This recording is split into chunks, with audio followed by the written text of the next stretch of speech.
আপাতত সাংবাদিকেরা সচিবালয়ে ঢুকতে পারবেন না, অন্যদের অস্থায়ী পাসও বাতিল। সচিবালয়ে প্রবেশের জন্য সরকারি কর্মকর্তা কর্মচারীদের দেওয়া অস্থায়ী প্রবেশ পাস বাদে সব ধরনের অস্থায়ী পাস বাতিল করল সরকার।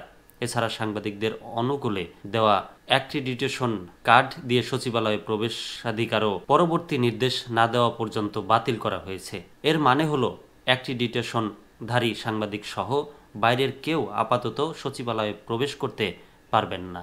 আজ শুক্রবার রাতে স্বরাষ্ট্র মন্ত্রণালয়ের দায়িত্বরত প্রধান উপদেষ্টার বিশেষ সহকারী মোহাম্মদ খোদা বক্স চৌধুরী সই করা এক সংবাদ বিজ্ঞপ্তিতে এই সিদ্ধান্ত জানানো হয়। সচিবালয়ে অগ্নিকাণ্ডের ঘটনায় উদ্ভূত পরিস্থিতিতে সচিবালয়ের নিরাপত্তা বিঘ্নিত হওয়ার পরিপ্রেক্ষিতে এই আদেশ জারি করা হয়েছে বলে সংবাদ বিজ্ঞপ্তিতে উল্লেখ করা হয়। সেখানে আরও বলা হয়, বাংলাদেশ সচিবালয়ের সার্বিক নিরাপত্তা বৃদ্ধির স্বার্থে সচিবালয়ে কর্মরত কর্মকর্তা কর্মচারীদের অনুকূলে দেওয়া স্থায়ী প্রবেশ পাস এবং সরকারি কর্মকর্তা কর্মচারীদের জন্য দেওয়া অস্থায়ী প্রবেশ পাস ছাড়া সব ধরনের অস্থায়ী সচিবালয়ে প্রবেশ পাস বাতিল করা হলো।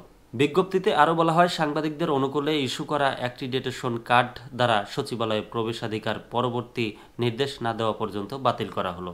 বাতিল করা বিভিন্ন শ্রেণীর সচিবালয় প্রবেশ পাসধারীরা আগামী 15 দিনের মধ্যে Bangladesh police crime command and control centre DMP 15 Abdul Gani road ঢাকায় স্থাপন করা বিশেষ সেলের মাধ্যমে নতুন করে অস্থায়ী প্রবেশ পাসের জন্য আবেদন করতে পারবেন।